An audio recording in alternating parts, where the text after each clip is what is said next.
He's Tass. It's the Metzger Tassoul Show.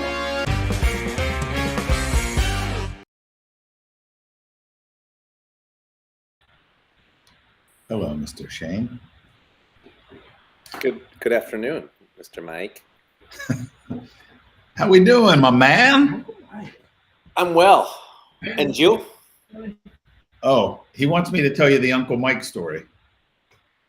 So, about what year are we in? 2024. So it may have been about 30 years ago. Okay. Hold on. Everybody needs to hear this. Share it there. Share it to Go. the site. Let's go. Let's go. I got a great pointless story for everybody. Perfect. And when you're done with that nonsense, I've got a great story with a point. And you're frozen now. No, I'm just being still. Be still, like still. Am I still frozen? No, you're good. Thank you.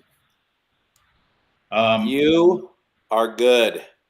Thank you. So yeah, I have a great story with really no point, and then you will tell a story with a point, and then we're going to talk about retention and recruitment and the impact it has financially on a martial arts school.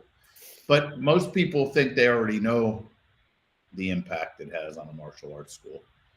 Well, most people, I think most people think, well, of course. I mean, if I keep a student, it's a student I keep, and it's worth whatever your monthly tuition is worth. But I don't know that people understand that it has an exponential value when you really look at the numbers closely. And you being the Maya mathematician, oh God, I wanted to bring you on board. I don't know how that happened, by the way. You had a good teacher. Yeah. Mr. Blackman, how are you? Yeah, it's funny. We had talked about doing one of these shows where you have your mom on and I have my mom on. And if you ask my mom if I was a good student, she'd say, no, we got called at high school. They got called into the high school 2 different times. And we met with the principal and all the teachers because of my lack of performance. Yeah. But that's what happens when you do something you really don't like, right? When you find something you love. That's why I got great at math, I'll be honest. I mean, it was from my gambling addiction.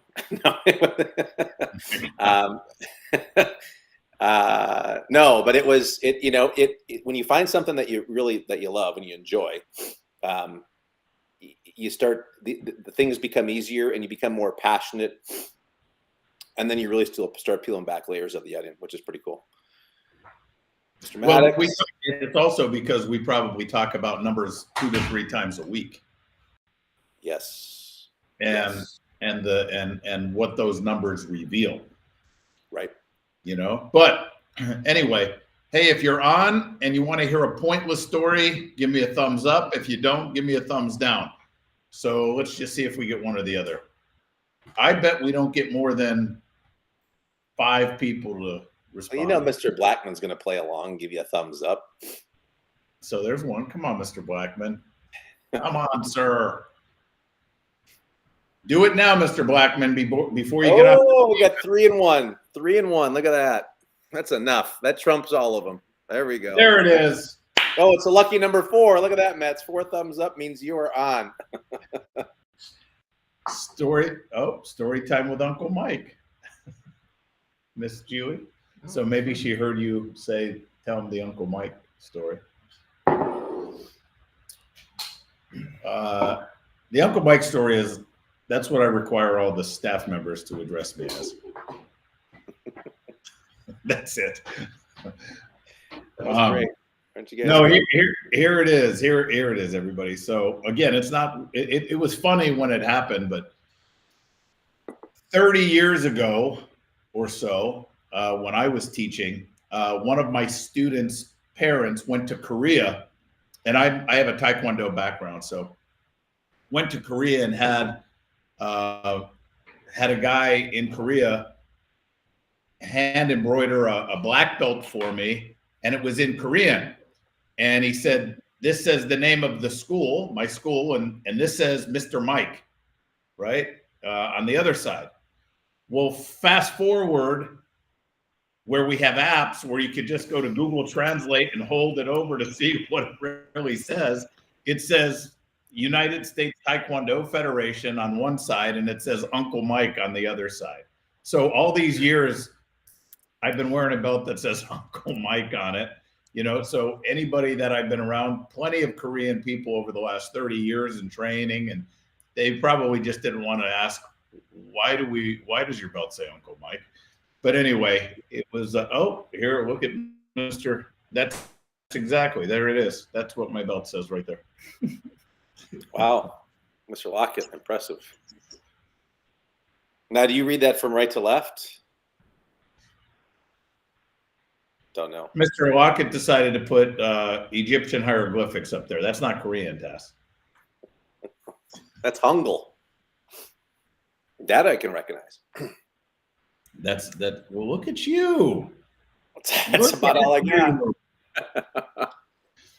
So go ahead. Why don't you tell a story that has a point, and then we're going to talk about how recruiting and retention exponentially, how it impacts your business.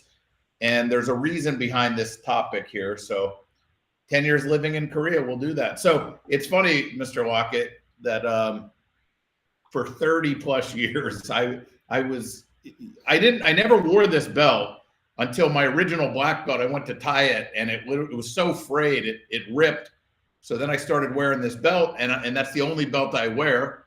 Oh, hey, Marianne. So she was one of the original parents back in the day of her two sons that I trained over 30 years ago. But by the way, Marianne, it was Zach McBride's dad. If you remember Zach McBride, it was his dad that went to Korea and brought me this belt back, and it said Uncle Mike on it. So anyway, that's the story. So go ahead, Tass. What do you got? It was interesting. So I was going to spin it a little bit, right? Like, it's already taken too long, Tass. We're gonna talk about retention and recruitment potentially, but how about retaining your leads? And it's just interesting. I had a conversation with a client this morning, and the conversation basically, we had talked about, is it been harder to get people to get into the martial arts school, getting your leads into your school? Not even necessarily getting leads right now, but getting leads into the school and getting them booked. And I've noticed that, and this is what you need to do, right? Is so I'm like, it has been. I mean, I've sent out a ton of text messages to leads, trying to get conversations started, asking questions, getting people to book appointments, and it's just not working, right? And then I had this aha moment. I'm like, well, of course it's not working, because it's not what you did to get leads before to book an appointment, Shane. And like I talked about this back in November, December, right? And so I said to him, I said, here's the thing.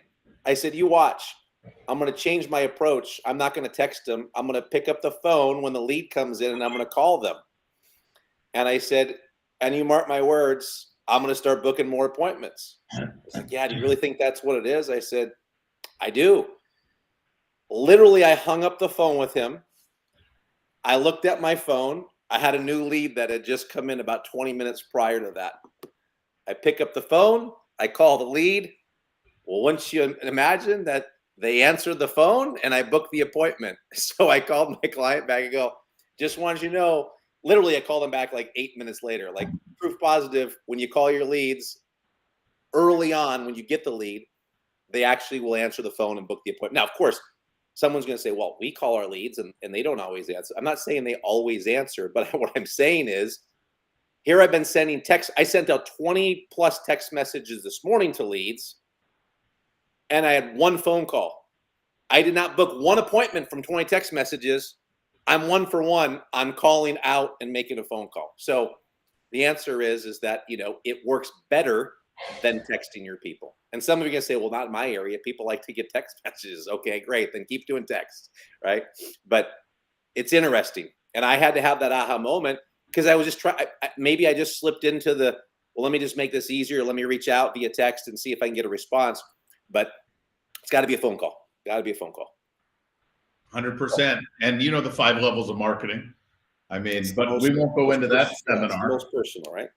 Right. So let's just talk about retention. First of all, if you're a school owner on here, do you know your attrition rate for all of last year? And if you do you want to share it? And you don't have to share that because by the way, as an average, just so everyone's clear. An average attrition rate for all of last year, which is on average, what percent of your students did you lose per month, for the year, and what was your average attrition rate? So that's number one. And if you don't track that, so Mr. Blackman, all right, 4.9. Does anybody else? Because we'll use a real world example here, just as an example. So look, while you're putting that in there, in the martial arts industry, you really need to be below 5%. That means if you have 100 students, you're not losing more than 5 a month. Ideally, we want to be at 3%. Ideally, right? At 3. But you don't want to be over 5. So 8%, Mr. Gabriel, Mr. Lockett at 3.8, 3.76, Mr. Costa. Costa had to come in just 0.04 tenths just to beat him. Just to stick it to you. Response within the first 5 minutes increases probability of contact and appointment because they are thinking about you at that time. Later in the day, the mindset is on something else. Yes, 100%. That is absolutely correct, Mr. Alvarez. All right, guys. So that's fine. If nobody else wants to share their attrition, this is a very important lesson. And I don't want to say that you couldn't figure this out on your own. But it needs to be in the forefront of your mind. And if you have a team, whether it's an assistant instructor that helps you, a full-time instructor, a program director, whoever it is, you need to make sure they understand this because of the impact it has on your martial arts school. So I'm going to open with this, and then Tass, I'm going to throw it to you here. But in our industry, I say it all the time, the majority of our industry feels the answer to their success is more students. I need to recruit more students. And the question on the title of this episode is, where do you spend more focus? Well, you all know the answer. The majority of you for sure spend more focus on finding your next student as opposed to keeping an existing one. I'm not saying you neglect focusing on keeping students, but you focus more on how you're going to get the next student. And we all understand this, right? Some of you say, I need to enroll 15 students, 20 students, 25 students. All you really need to do is enroll more than you lose. If you enroll more than you lose, you're going to grow. Continuously, you're going to grow. And we have Miss Chris Rodriguez in the office here. And she said something, and I think she posted or talked about it, but she said something interesting that she said we should bring up on the show. Where would your revenue be today? Where would your recurring revenue be today, or your revenue be today if you never lost a student? How much would your school be making today if you never lost a student? You ever think about that, right? That's not realistic. You're going to lose students, but how do we minimize that to the best of our ability? And as I said, if we can get it to 3%, we're doing really good. However, Tass, you want to give an example of what retention and recruiting and how retention can impact your business exponentially. Yeah, right.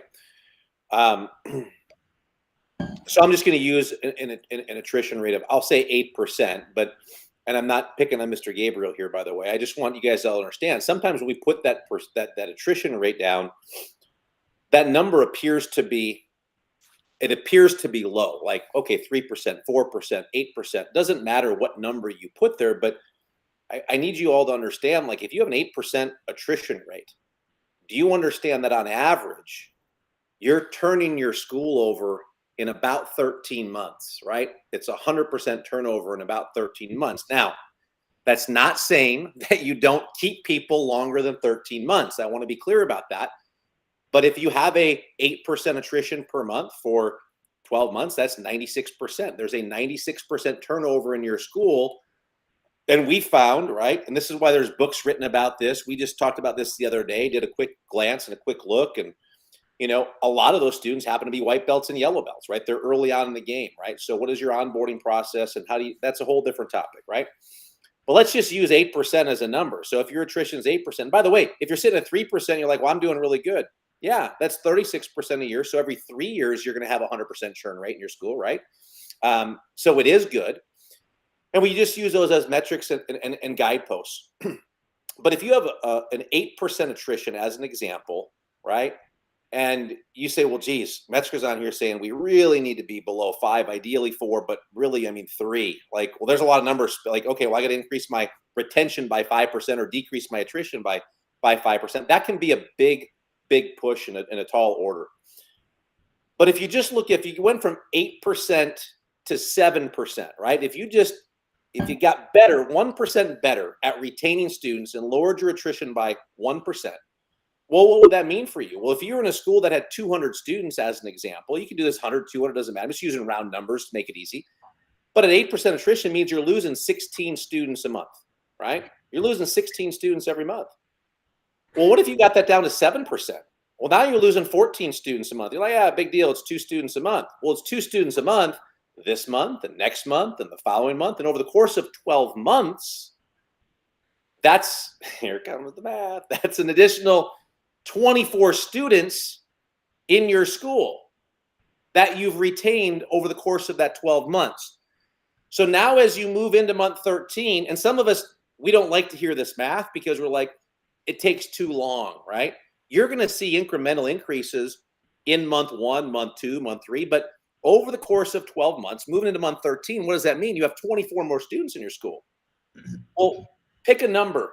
Pick a midline number of your school's Mets student value. What's a midline student value number for you? Like 240-ish right now? Yeah, it's like, yeah, 245, probably 240. Okay, so $245 student value times those 24 students, that's an extra $5,880 a month.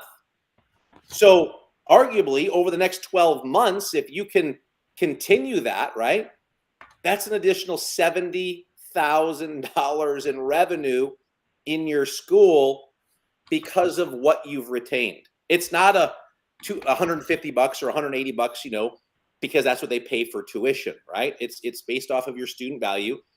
And that's if you just go from 8% to 7%.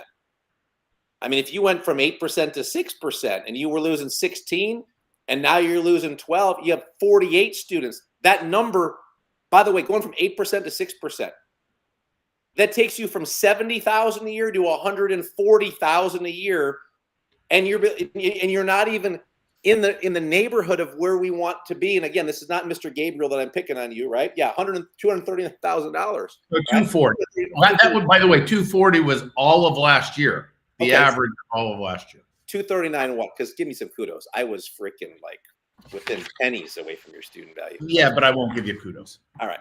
So a $240 student value, and we talked about 8% to 7%. But what if you said, I think we can do better. I think we get to 6%. That's $140,000 in additional revenue in your school in the next 12-month snapshot.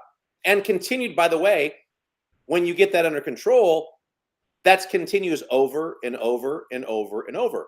Or you stay at 8% and you continue to bleed years to come over and over and over and lose that money, right? So that's why retention is so important. We talk about it as one of our 5 profit centers, and it's the least sexy of the 5 profit centers because I don't know that, and again, that anyone understands the real gravity of what that equates to in dollars at the end of the year, right?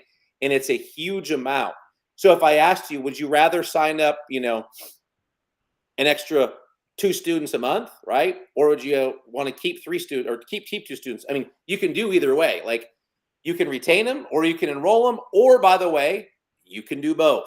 So if you want to get to the next level in your business, it's not just about recruiting new students, enrolling new students. Of course, we all need that, right? New students is the water that feeds the roots of the trees. So we all need that. But are we so focused on new enrollments and we're missing the opportunity on the retention side and on other areas of the business?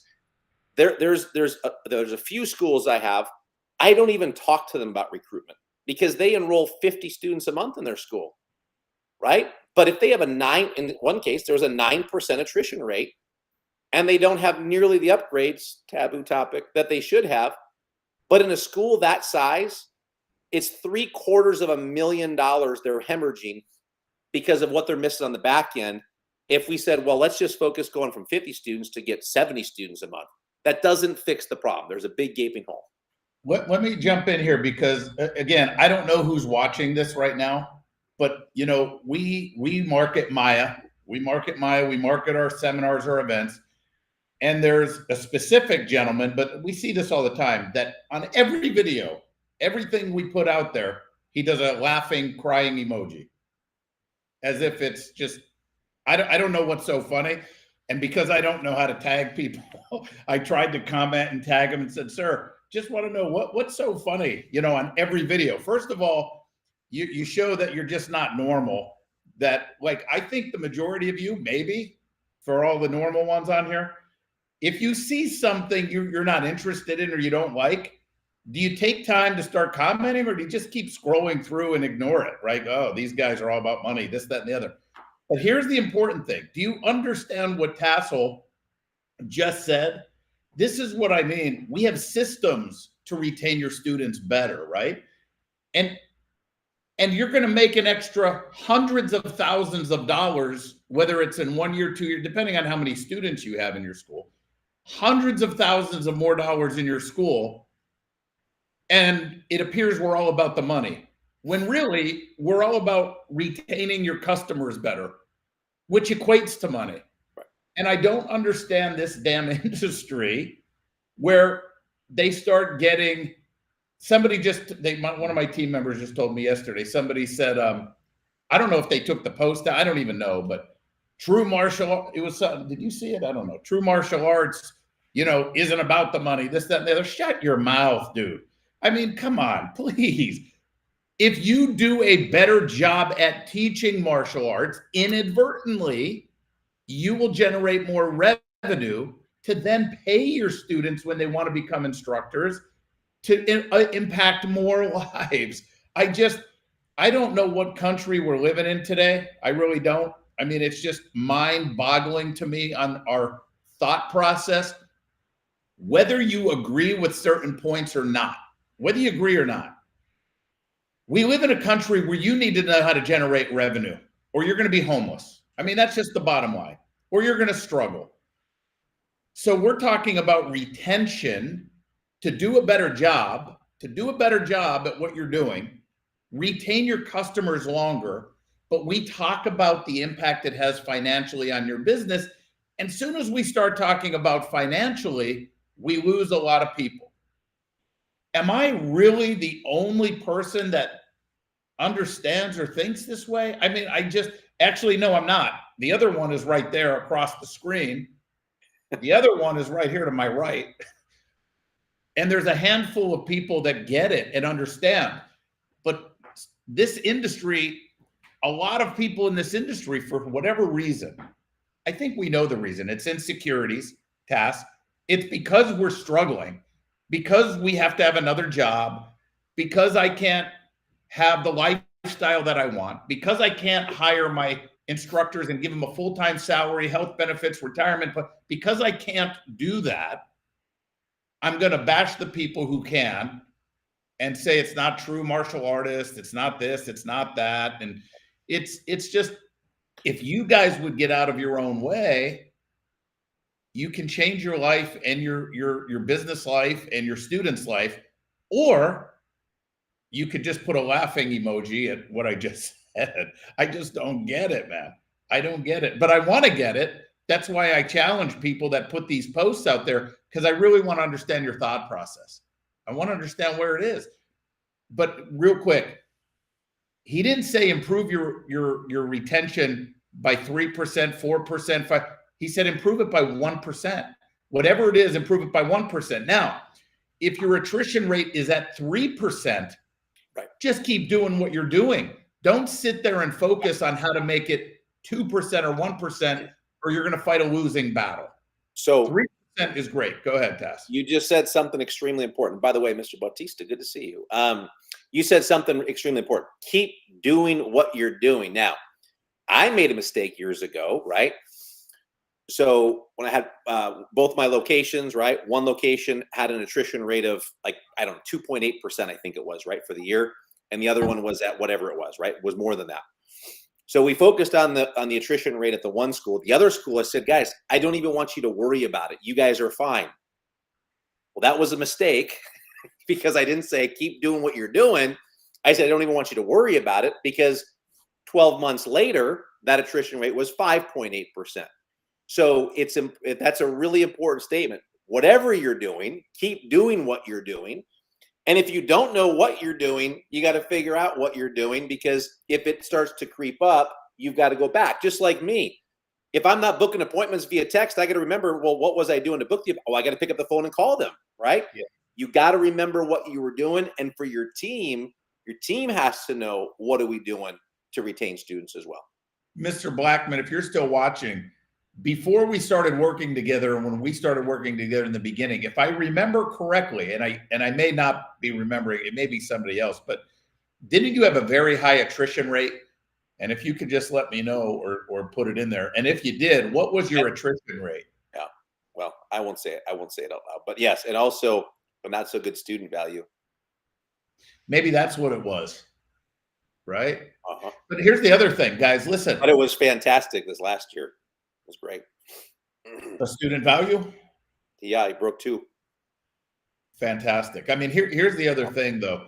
That's the other thing I was going to tell you. So when I, or any of us, like when Tassoul said, what was your student value number, right? I got the calculator out because these are all the stats that I get, right? Pages. That's for 8 or 9 locations, by the way. So don't be overwhelmed. You guys can just do it for one. That's 8 locations. But my point is I wanted to get your real number. And when I said for all of last year, our average student value was $240. It was $239.86 or whatever that number was. I want everybody, some of you would sit here and say, oh, we have a higher student value than that. We don't have after school where we're charging $300 a week or $200 a week. We don't have full summer camps. And our basic price breaks down to $159 per month. That was raised late last year to $169.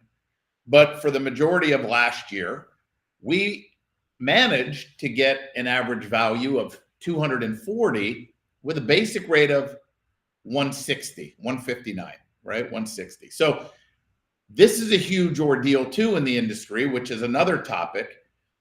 But the people that are in the Maya Elite family learn the systems to improve retention and why it's important. See, we're not going to just tell you to improve your retention rate. And if you're ever at a seminar and we're just saying, hey, you need to improve some of you with a 3% retention rate will be taking furious notes when it's not necessary for you, number one. Number two, why do I have to? Well, we all know we want to keep our students, but why? What impact does it have? We need to break that down to make sure that you and your team understand. Now, if you have 100 students in your school, and if we use the example of 8%, right, with some Mr. Gabriel, I think, put on here, right? If we just use that means you're losing on average 8 students a month. Well, do you understand that this week when you teach class, statistically speaking, this is great. This is a great way to really make this real as opposed to just a percentage. I love this. Go ahead. So, and this is again 100 students, let's say average 100 students with an 8% attrition, right? Just so you understand the concept. You're going to teach class this week. Statistically, 2 students you taught this week aren't coming back next week. And next week you're going to teach class, and 2 students you teach next week, that's their last week. They're not coming back. And unfortunately, we don't have a sign, right? So if you could just, now watch this. Here's the last thing I'll say, and then I'm going to throw it to you, Tess. Let's just say, for example, forget student value. Let's just say you're bringing in $10,000 a month on recurring billing, from your 100 students paying $100 a month. You're bringing in $10,000 a month. We often in the industry say, well, how do you keep your students to black belt? How do you do that? Forget keeping them to black belt for a minute, because it's overwhelming. It's like getting an 8% to a 3%. Forget keeping them an extra year. If all you did was keep your average student 1 month longer than they would have quit, can you keep your students just on average 1 month longer? Right. If you can do that, you just got yourself an extra $10,000 by keeping them on average 1 month longer. These are the ways we break things down. And when you focus on improving your retention by 1%, and Tass knows this, your retention's not going to improve 1%. It's going to improve more, right? But it's just not so overwhelming. I don't know if you said this, because this is really, I'm going to share this with you. This is really good. Did you say when you get on the floor this week, what 2 students are quitting? Did you say that? I said statistically speaking, yeah, 2 students that are joining are gone next week. It was last week. So this is great. So Mr. Sosa, who's watching, he just sent me a text. He goes, just got off the show to call lead that I had text earlier with no response. They booked an appointment for 2 kids. Laugh out loud. Love the execution, man. I mean, this is what happens when we pick up the phone, right? You want the Maya secrets? Yeah. Call your leads. So now you don't need to come to any of my events. You don't need to join. If you don't want to do that, then give Chris Rodriguez a call and get set up with Grow Pro Concierge Service. They'll call him for you. There you go. But you got to. I mean, look, you got to take action. And here's the thing. So I think you just did the space off of 100 students, right? But we were talking a lot about 200, 300 bigger schools. I think a lot of people that will come that are not our clients that will watch this are not necessarily big schools. So here's what you're going to find. Well, this was really useless. My attrition's already at 3%. So, how am I going to go to 2%? Well, it's possible, number one, but I will tell you, it's way easier. It's way easier because you should have a low attrition rate with 100 or 150 students, right? It's not as many people to manage. You've got more personal relationships, all of those things. And if you don't, well, it needs to get fixed. And you can follow what we just went over and figure those things out.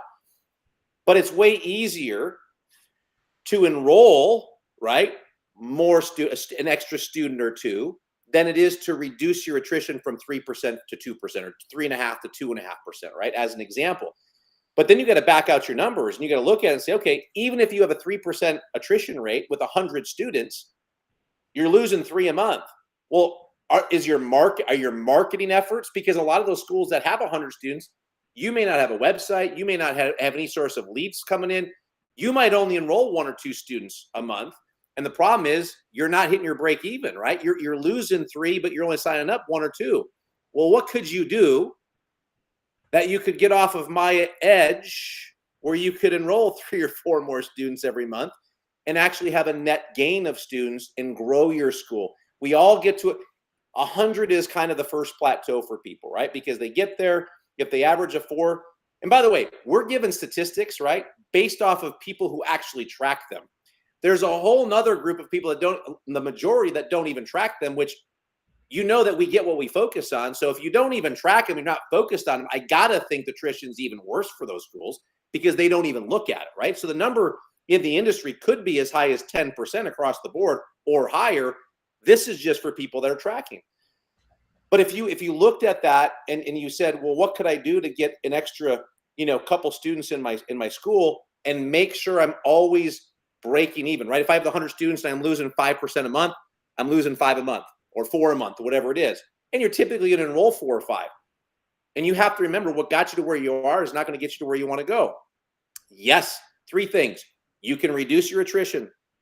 You can go and get more enrollments, or you can do both and you're going to get there way faster, right? And that's the way you have to look at it. But a lot of us don't look at our numbers and say, well, geez, I enrolled 84 students last year.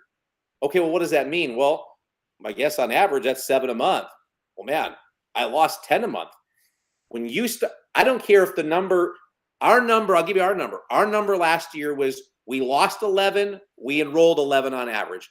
That's a problem. We have a 4.1% attrition rate, right? That is a problem. That's a problem in our school. Why? Because it's flat, right? Some people are losing 13 and they're enrolling 7. They are on a downward trajectory, and we do not go out of business in martial arts overnight or over a month or 2 or 3. It is a long, slow, painful death, but we can see it every step of the way if you just pay attention to the numbers and what's happening within your, and it's fixable. That's the thing, it's fixable. So there's something that you can do about it, and that's where I get passionate and excited, because I don't go off of the gut feeling and how great things are, could be, or this. I go off the gut, but then I validate and make sure, am I right or am I wrong, and then adjust appropriately based off of that. By the way, this is the disguised part when schools eventually meet their demise, right? The disguised part is you will justify it and you'll say, we just had a bad month this month, right? And then the next month might be better than the bad month, but still down from last year month to month. And you're like, we did better, but it's still down. Next month, yeah, it wasn't a good month. That month March wasn't a good month for us, right? And slowly it's dying. Now, here's the other problem. You don't know why. If you're not tracking your numbers, you don't know really why you're having a bad month. It just breaks down to revenue. But there's so many layers to the onion here. Right. You might say, oh, well, we didn't enroll enough people. Well, is it because we didn't get the leads? We didn't get the appointment set? We didn't convert them? We didn't give them options on their pricing? How did these people pay? Did we enroll them on mass intros? Like, why? Did we put them on a trial and then let them expire, not talk to them before they expire? I mean, there's a lot of reasons why, right? But you need to be able to look at it at a glance and say, okay, we had a down month, guys. Here's why. We got to make sure this doesn't happen again this month. We got to fix it. So with all these numbers, and again, like Taz said, this is 8 schools, but there are so many numbers on here. Like, will that focus? No, there it goes. So like, screenshot, quick, everybody, screenshot. Well, look, Hamlin Groves. That school opened last January. That was January. Monthly billing was $58, right? But then we have the difference from 2022. Well, it's exactly because there wasn't a school in 2022. Right. So that was the first month they opened. They enrolled students, no upgrades, no renewals, active count, students lost, which is a negative 73 because we didn't lose any. Student value, attrition rate, right? But that school opened in January and did 10-6 out of the gates. Right. And then look, by the end of the year, they did 460, right? Their total billing. So here's a lesson. Year to date. But look at their student value at that school. Average student value. Where did it go? Oh yeah, 275. 275. Which, by the way, and anybody watching, I would tell you, it should be there because they retain their students, right? And they had a great year.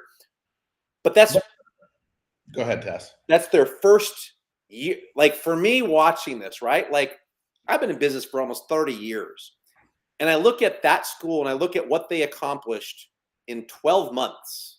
12 months.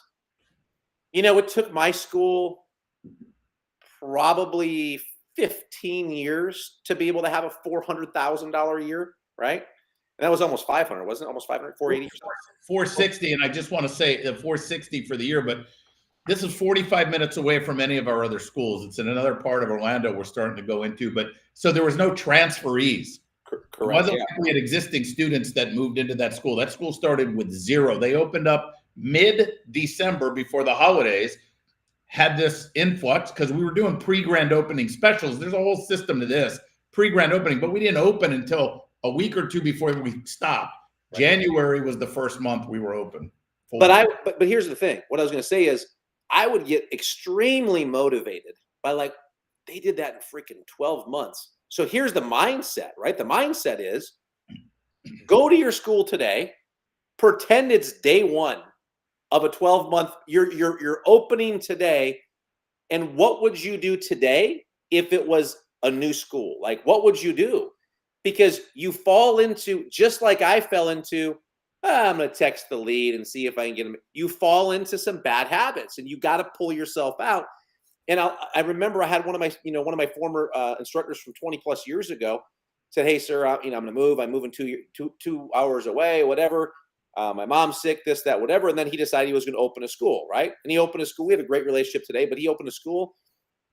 And he sent me a text like he enrolled like 40 some students in his first month. And I'm thinking, well, why couldn't you have enrolled 40 students in a month when you were here? Well, because the drive, the passion, the mindset was different. And if you could have that mindset and say, you know what, today is the first day of my new school, and you go after it, you could accomplish some amazing things in the next 12 months. So I know there's a lot of people on here watching that are CMA affiliate schools, right? The CMA affiliates. And last year we gave out the person on our team, Mr. Corey Day, who's been with us for 20 years, right? He is our guy that will open up schools and knows the business operations inside and out. My point is we came up with a opening manual, the expansion manual, right? On how to take a school from 0 to 200 students in 1 year, because that's what he's opened 3 locations for us. 3. I don't know if you know this, Tess. He opened Lake Nona, he opened Eagle Creek, and he opened Hamlin. And next month he opened Story Park. He's opening that school, right? But I want to piggyback on what you just said. This is an expansion manual. If you're a CMA client or if you're a person, right, and you say, oh, well, I'm not opening multiple schools.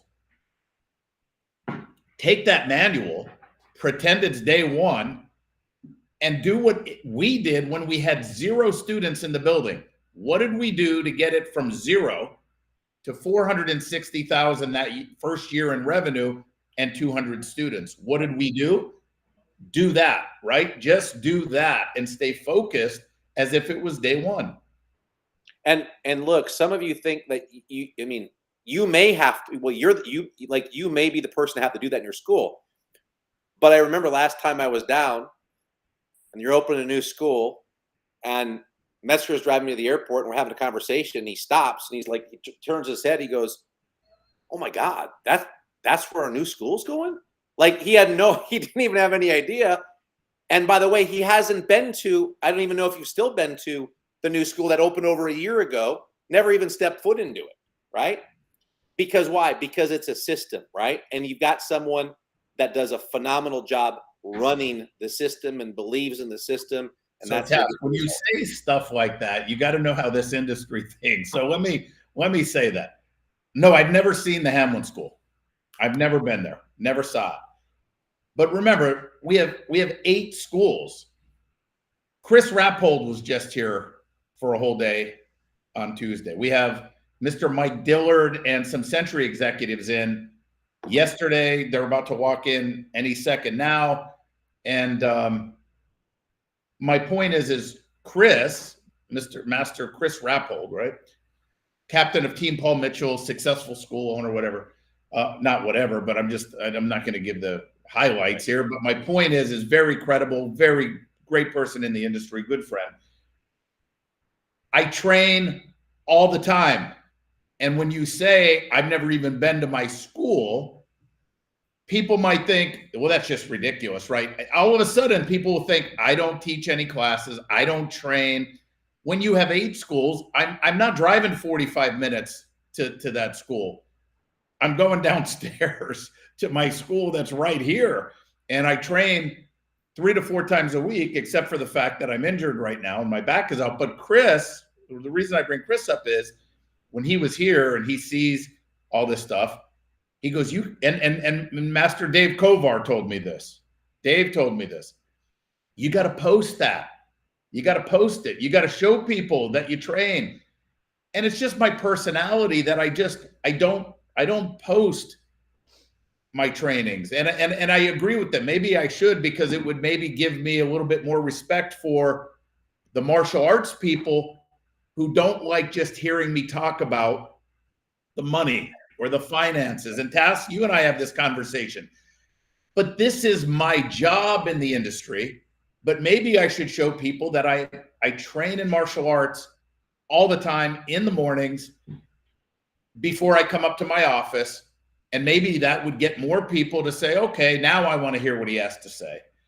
But it's just not something I do. So when you say, God, he never even been to a school in a year, people automatically assume I just sit in an office, I don't care, and I'm just about money and growing schools or something. They haven't learned they haven't learned the lesson that you've taught them, which is, what's the intent of the comment that I made was, it is a duplicatable, replicatable system that you guys can take and put into your own schools, right, and be successful with. That was the intent. It wasn't to say Metzger's crippled and he's got a bad back and he doesn't train. I mean, he does train, but not when he's got a bad back. Yeah, the first part was real. Metzger's crippled and he has a bad back. That's correct. Yeah. That you could post a picture of that in that big S that you got in your back. That's ridiculous. Well, keep going, because Perry did. As I was walking up the stairs behind him, Perry decided to take video really? Walking down the hall and walking crooked, walking up the steps, and how crooked I. Well, I noticed you've got your camera propped up so they can't see the wheelchair, which is good. It's up chest level. It's perfect. Thank you, Mr. Shane. Oh my God. Oh, stop it. So yeah, listen, I mean, you guys, as he's looking for that, if you have questions, you guys got to let us know. We're here to help. That's our goal. That's our mission. But here, look at this guy. Look at him. That's not swag, everybody. Thank Connor. That's strike one. Hey, that's right. She's new day, new strike. That's what they do. They send these out. They make fun of me. You think that I got things going on. I'm bullied here at work. But, I don't have the thing. I was going to say, fear not. We have a Conquer course that we're launching. Conquer bullying and conquer peer pressure and ridicule as I get in this office constantly. That's right.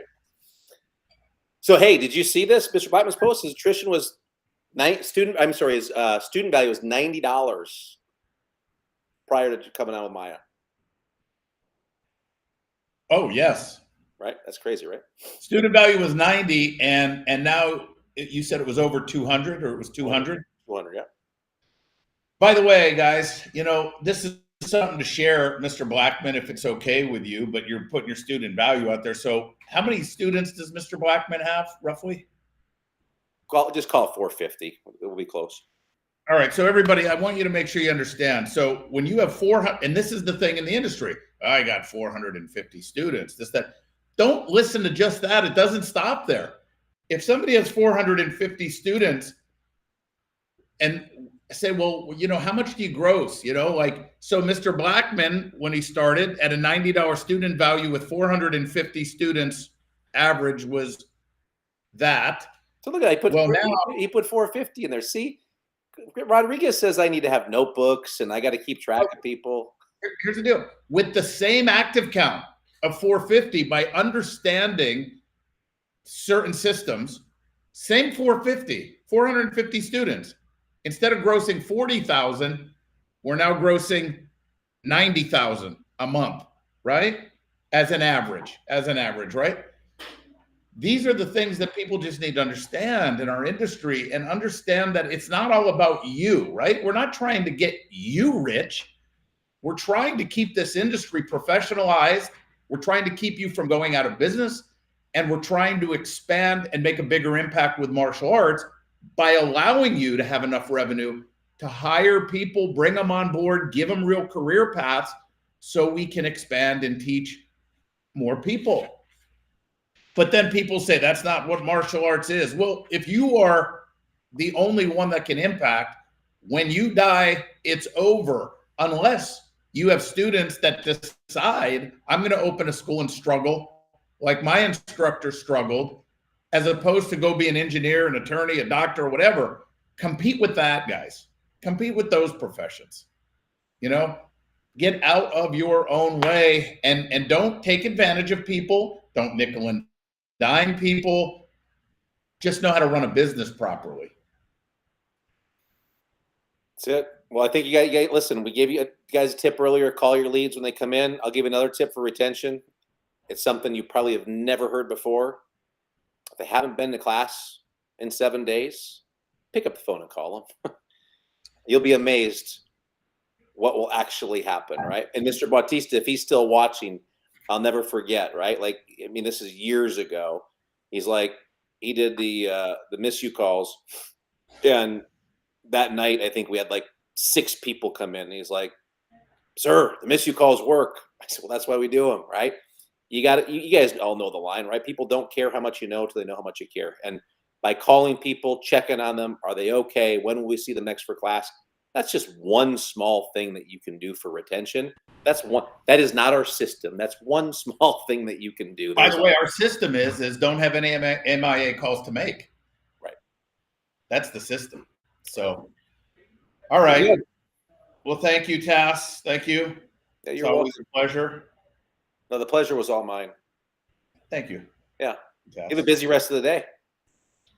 We do. We got the Century crew walking in now. How are you guys? Good to see you. Good. Very good. So, all right, Mr. Shane. Time to do All right. real. What's that? Time to go to do real work now. Oh, yeah. Right on. All right. Well, I appreciate you. If anybody has questions, we're here for you. And we'll see everybody in a couple weeks, I We'll guess. see everybody in March. March 7th, 8th, and 9th. 7th, 8th, and 9th in Orlando at All Systems Go. Go. Right on. All All right. guys. Appreciate See you it. Thank you, sir. Good night, everybody.